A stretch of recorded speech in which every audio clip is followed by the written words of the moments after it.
putting an end to identity politics. This is the Kevin Jackson Radio Show. Welcome back, all you non-toxic parents. It's the Kevin Jackson Show. You know what? So I go fishing.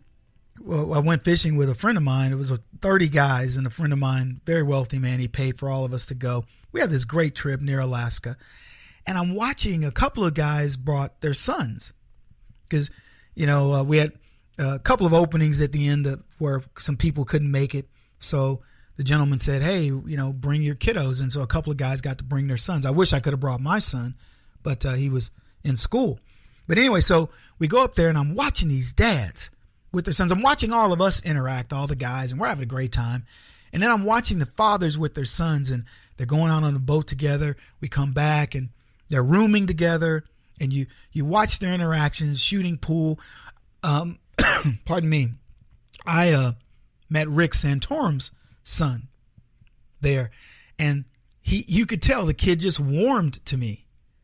And I could see that Rick was very hard on him. He wants him to grow up to be a good kid, and he's hard on him. He actually said, I think we had to all say a little thing about ourselves, and Rick's son used a curse word. It wasn't a bad one. It was like, dang, but he said the other one or something like that. And Rick, you just see the look on his face like, can't believe he said that. And I'm not kidding you. In the most stilted way you can imagine, Rick's like, comes over, I'm shooting pool with his son, and Rick's like, yeah, well, you didn't have to say dang during the presentation. And the son was like, well, I just felt like it, it was like I was talking about something I'm passionate about. And then Rick's just like, well, in this very stilted way, you shouldn't say. It was so sanctimonious, it was funny. And so I was like, I didn't want to get in the middle of father-son deal there, but I said, well, Rick, we all make mistakes. And I kind of left it at that. And his son, he gravitated to me because I think he sensed this coolness about me that was like, I'm going to be a parent. I'm a parent to my kids, but I understand that you got to clip the wings and let them go, and you're going to always agree. Anyway, it was but it was interesting to watch him because not growing up with my dad, I felt this sense of longing. I felt happy for them and sad for myself in a very deep place I can't describe. And I just hope no kid has to go through that. Watching, having gotten so many children adopted, I feel like a liberator of kids from that sense of that what they're missing. Now, you're going to always miss it with your biological parents, but, filling that void is important. So with that said, I hope you guys support what we do from time to time, get a couple of duckies our way because we help a lot of people. I want to go into Trump's accomplishments. And there was a list, and I thought to myself, wow, this is a really long list. Some of these I've forgotten, so I want to go through some of these. This is amazing. So first he appointed Judge Gorsuch, right? We all know, there's nobody that can argue against that. Even leftists go, wow, he picked a great guy. 9 Tomahawk missiles for Syria for gassing innocents. 59. He exited the Trans-Pacific Partnership. Illegal immigration is down 70%, the lowest in 17 years.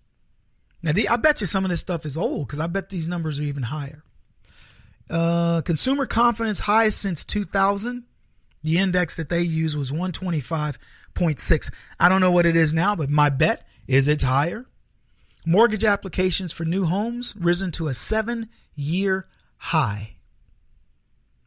A range from 7% to 24% tariff on lumber from Canada. I mentioned this. I didn't know the numbers, but I knew he started protecting America's lumber industry and addressing Canada's trade imbalance with America.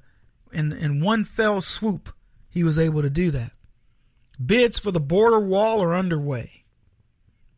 Here's one that the left hates, that he pulled out of the Paris Accord. Lopsided Paris Accord. He got the Keystone Pipeline approved. NATO allies boosted their spending by 4.3% and have had to make up their lack of funding that we've been paying the whole time. Allowing the VA to terminate bad employees. Now, that's one that who can argue against that? How can you have a bureaucracy in place that's meant to help the citizens and perhaps our finest citizens, the people that fought for us, and you have a bureaucracy in place that won't let you fire incompetents that are dealing with these folks? And then you say, well, we give them the VA. It's the same thing with our education system. Our kids, taxpayers send our kids to a school where we expect greatness, and instead we get English as a second language, and half of them get molested and are pregnant, and they want to tell us that they're doing the best they can. That's just nonsense. Anyway, allowing private health care choices for veterans. One of my good friends, a Navy SEAL, Jay Redmond, he when he started going to the VA doctor after he got shot up in Fallujah, Jay said, his wife said, we're not going to you guys. You don't know what you're doing. You'll kill my husband. They went to private facilities thereafter. Good for Jay. Stock market, all-time high. We all know those numbers, and it's still climbing. The stock market will hit 23,000 easy this year. Probably it'll hit 24, maybe even 25,000. Nah, won't do 25, but it'll hit 24, 23. No question. Let's see what else we got. More than 1 million new jobs created in his first 6 months. That's just an amazing stat. Considering when you look at what Obama lost in his first 6 months, which was almost 5 million jobs. It's either 4 million or 5 million. Median household income is at a 7-year high. Let's see. China agreed to American import of beef. It's a big deal. An entire new market has been opened to our cattle ranchers. An entire new market. A market that got shut down. I don't know what in the time it was, but I know it was around some tariff issues or whatever. And Trump opened up that market. Let's see, what else we got? $9 billion saved in regulation rollbacks. I think that number's, $89 billion. And I think that number's way low as well. They said, I saw a number that said $2.3 trillion. But right here they say $89 billion. Rollback of regulation to boost coal mining. He did that. And not only did he do that, and they may mention this down a little bit later, but he then had coal delivered to China, and they sent back the North Korean boat. Moab for ISIS. ISIS is on the run and is being destroyed. That's the truth. The next one. The travel ban was reinstated to protect all Americans. Next, an executive order for religious freedom. Then he restarted NASA. Here's another one. $600 million cut from the UN peacekeeping budget.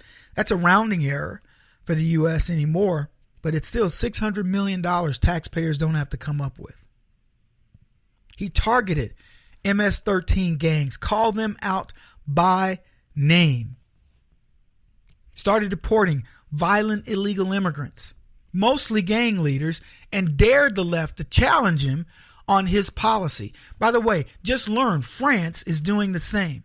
Macron is taking the worst of the immigrants, not even illegal, and sending them back to their countries of origin.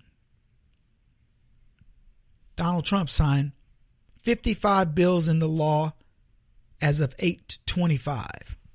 He created a commission on child trafficking. He created a commission on voter fraud, and he created a commission on opioid addiction. The one on voter fraud I find interesting, given that the Pennsylvania Secretary of State just stepped down because it was found he let illegals vote in the election. Giving power to the states to drug test unemployment recipients. Unemployment at its lowest rate since May of 2007. He started the Historically Black Colleges and Universities Initiative that more than 4x funded the HBCUs who were suffering mightily, failing in fact. And, we talk about what Barack Obama did, Barack Obama almost put those HBCUs out of business, which for the record, I'm not mad. I don't think we need a historically black college or university. I think we should just go to colleges and universities. But if you're going to keep an HBCU, make it successful and make it work the way it should, not to be divisive against the country, but to be encouraging of the country. I think that's what President Trump is doing. We got a few more of these, but we're out of time. We'll be back. Keep it here, folks.